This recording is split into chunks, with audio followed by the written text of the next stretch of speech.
As reference, this is that man leading the Big Ten in tackles, Carson Schwesinger. I got to ask the obvious, man. Like, do you wake up and is that your hair out of bed? Like, do you style that thing? We love good hair here on Y Option. Yeah, yeah. I don't do too much to it. I guess this is just post shower after practice, so not too much to it. No. That's awesome. So I've called a couple of your games this year, and before the first one, I was talking to your head coach DeShaun Foster. I said, "Tell me about this linebacker, man. He's all over the field." He goes, "Man, he just kind of like flips that hair back, puts his helmet on, just makes plays." And then I talked to a good friend, Eric Tannenbaum, who his son Cole Yeah. is. He's a quarterback, at Arizona, and he started telling me about you as like a young athlete, and that's where I want to begin today's conversation. Like, what was the young you like when you reflect back on how you were a competitor? And then eventually became into the competitor and the elite performer you are today. Yeah, I think if we're going all the way back to young, I started playing sports when I could start walking. I don't know. That's just my whole family was playing sports. My older brother, my older sister, my younger sister actually saw me and my older brother playing football and decided she wanted to play as well. So she grew up playing tackle football with all the guys. So that was kind of just my whole family. And then I think growing up too, I was just always competitive. Never wanted to lose. I know with youth ball, at least with my dad, we only ended up losing one game. He was the coach. We only lost one game in 5 years. So started with that, and then just same thing getting into high school. I don't know. It's just that competitive edge. It's a fun sport to play, regardless of what I was playing in high school. I played a little basketball or things like that, but just wanting to go out and compete is something that I think has always been a part of just who I am since a young age. All right. So what were backyard football games like in your house? And like, were you allowed to tackle your sister?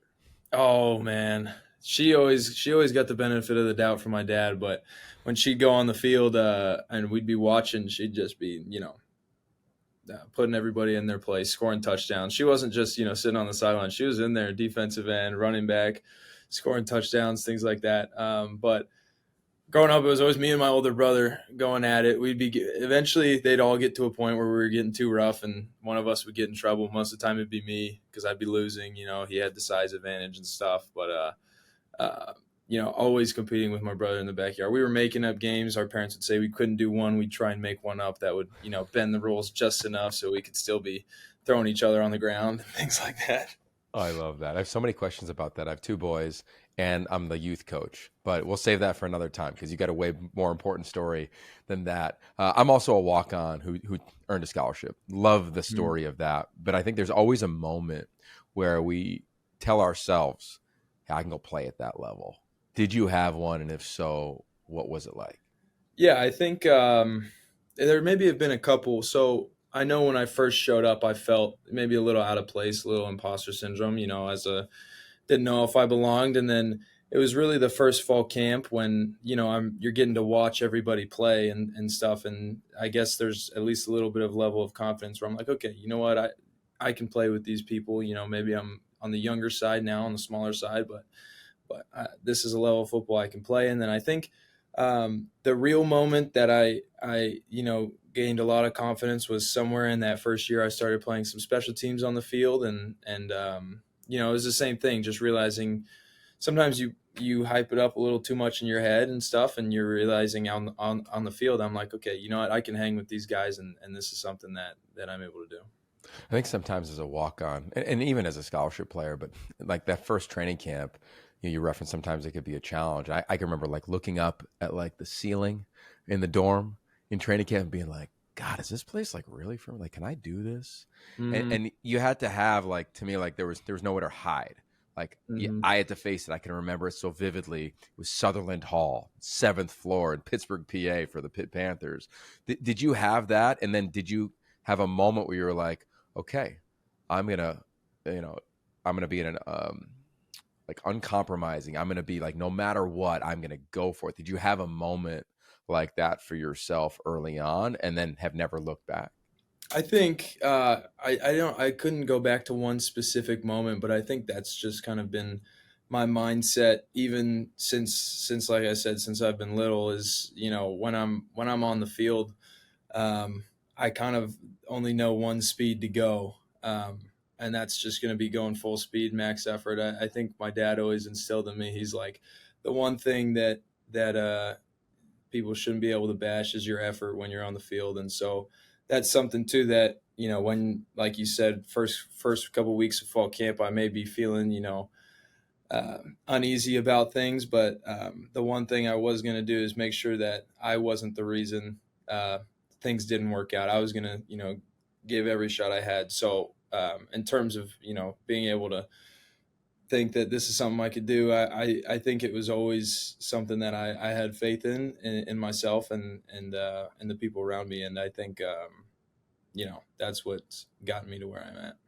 So let's talk about where you're at. I called 3 of your games this season. They were 3 in a row in advance of the last one against Iowa. You got Washington on Friday night in a huge Big Ten game that's like an old school Pac-12 game. So we all love that here on the West Coast. You've been on this tear, man. Double-digit tackles. I mean, you're up for a bunch of national awards.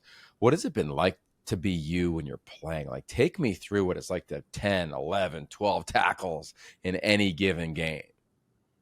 Yeah, I think, like you said, it's definitely been a change from the last 2 years when I was playing. But for me, it's really just I've just been having a lot of fun when I'm on the field. The years when you're getting playing time here or there, it's fun. But this is really what football's about, is being in there, being able to fly around and things like that. And I think too, it's part of the whole defense where we were talking about the other day with a couple of the guys. It's one person, Kane gets a strip, and you see the whole defense with him, or Femi's 2 TFLs in the backfield, and the whole defense is up there. We're all celebrating together. So really being out there this year is just a whole lot of fun, and I think the plays and that we all make almost just feed off of each other and allow each other to keep making plays.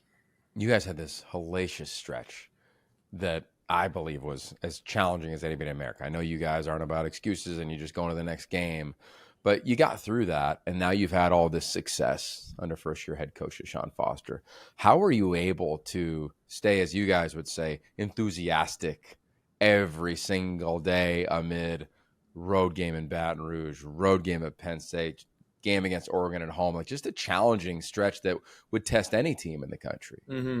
I think amid all those, obviously you don't want to come out with losses and stuff, but you could see on the tape there were things where we're like we're close. It's not like we're coming out and just laying an egg. There's just small things we got to fix, and we could be the team that we really thought we were going to be. And I think those paired with just we have a lot of people who are doing it for each other versus themselves on the team and the coaching staff. It's one whole unit and team versus each person trying to do it individually. And when you have those together and see it being able to be so close to what you want to get to, and obviously even with wins, there's things where we're even closer to just being able to dominate some of these games. And so I think it's a combo of those and the type of culture and character we have on the team too that has really been able to take what some could see as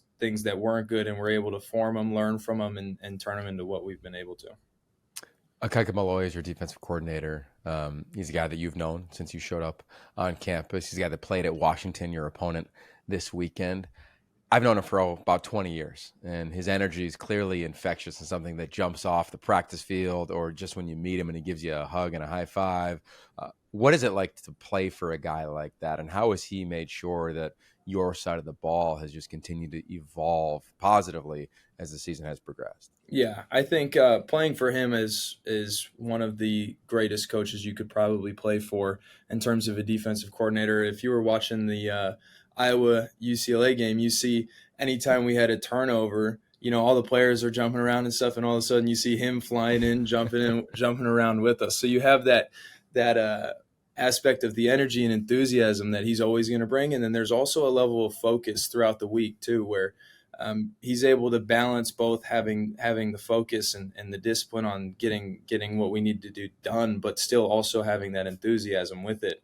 And then on top of that, I think just outside of football, he's somebody who cares about you individually. Each person that he's coaching on the team, he has a deep like love and care for, and that's something that as well builds onto the field. It's somebody you want to go out there and make plays for, and have that scheme that, which by the way, the schemes are amazing that we were putting up each week, but have those schemes. You want to go out and play and make what we have work.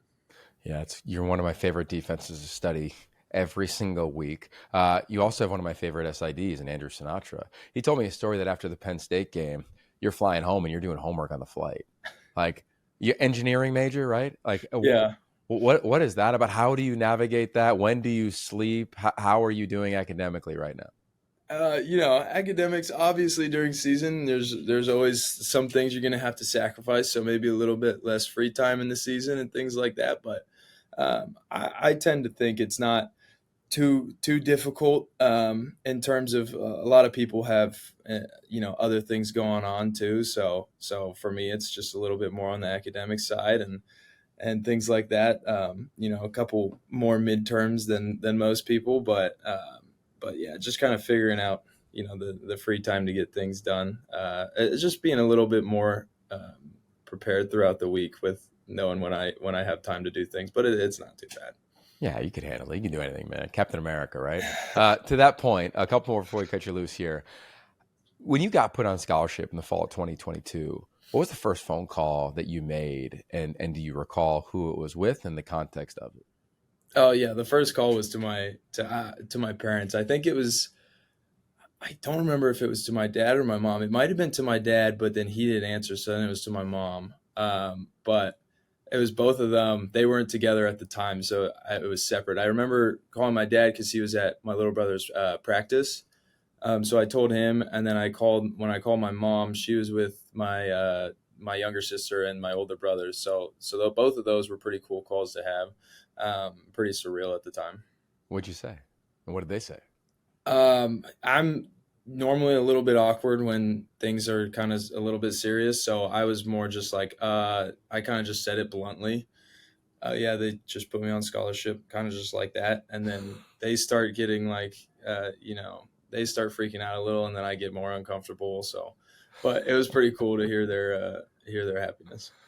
I've always felt that it's much more challenging to earn a scholarship in college than it is to earn one in high school. I'm wondering if you agree with that and could put some context behind it and maybe inspire some walk-ons currently right now that are looking at college and saying, "Oh, this path looks pretty steep." Yeah. In terms of the difference, I didn't earn one in high school, so it might have been a little bit harder there for me. But obviously, I think there's challenges with both. But in terms of just earning one in college, I think there's a lot of times where it really just comes down to coming in and being the same guy every day and continuing. There's going to be times when it feels like you're the work that you're doing isn't being seen, and those are the times when you have to keep going because that's when the work counts, is when nobody's watching, and that's when eventually the dividends will pay out later on down the road. Yeah, I've always defined that as the lonely work, which is doing things that are boring, just longer. Not longer than anybody else, but just having to do things longer. And I think about you. You were a 0-star recruit, and I support that. I was as well. And now you're the semifinalist for the Butkus Award, also for the Burlsworth Trophy, which is the best player who started their career as a walk-on. But when you hear that, I know you got a lot going on. You got a game, you have school, you have a life. But have you taken a moment to be like, that's a pretty gnarly starting point and now reality of today for you? Yeah, I think in terms of awards and things like that, I don't honestly pay too much attention to them. I know sometimes some of my teammates will make fun of me because I'm not too big on social media and stuff. So things like that, I don't often see some of the things. But like you said, right now it's kind of busy with still school and preparing for the next week and stuff. So I haven't really put too much thought to those things. Definitely, they're definitely honors and stuff like that. And I think I think a lot of it goes to show for the rest of the defense too. It kind of I'm not a big fan of when we single out one guy because we're all working together, and a lot of times I'm just reaping the benefits of everybody else being able to do a lot of the unseen work. But yeah. All right, well said, man. Your head coach, first time head coach at his alma mater. I'm curious for somebody who's known Coach Foster, right? You weren't against his running backs when he was coaching the running backs and the scout team. He's told me many times a story of he would ask you, hey, how are backs doing? How are they hitting the holes? And now you're seeing him lead this team. I'm curious if you put some thought, some context behind the relationship you two have and what you've noticed from him as a leader of this storied program this season.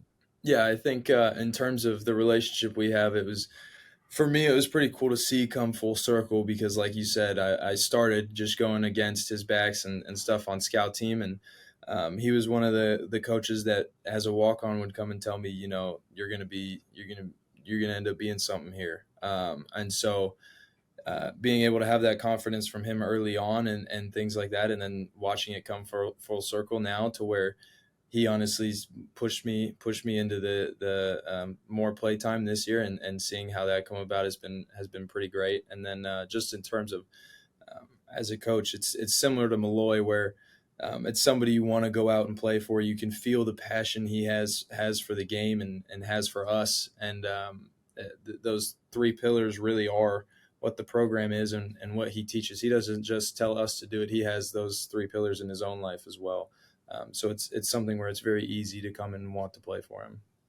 Well said. Discipline, respect, and enthusiasm. So before we let you go, there's a beautiful article about you in the LA Times, and your teammates call you a heat-seeking missile, Captain America, and as you know, Sunshine from the old film Remember the Titans.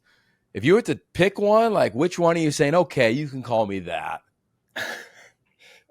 um, in terms of nicknames, my a lot of my nicknames that I get called just are modifications of my last name because it's so long. So I'll hear Swiss, anything that somewhat sounds similar, somebody's referring to me. But my favorite in terms of those is probably not my favorite. I think it's just Dev Apu calls me Sunshine. He started it freshman year, and every once in a while somebody else will do it, but that's just kind of every morning when he sees me, I get a nice "Hey Sunshine." So I don't know how great of a comparison that one is. I guess I got the blonde hair to go with it. But yeah. I love it, man. You're nailing the prototype SoCal surfer, but badass linebacker as well, man. It's been so fun to watch you. You have inspired many, including many in my family. Our youth football team loves watching you. They all came to a game earlier this season. You are their favorite player, and I'm stealing what your dad taught you, which was, hey, nobody can take away your effort. So that will be the theme tonight in practice in the flag team here in Venice Beach, man. So thank you for that. But also, more importantly, thank you for the time, your story, and best of luck this weekend against Washington and the rest of the week. For all those voters, this is that dude. Keep an eye on this man for UCLA. Carson Schwesinger, thanks, man, for the time. Appreciate you coming on. Thank you. I appreciate it.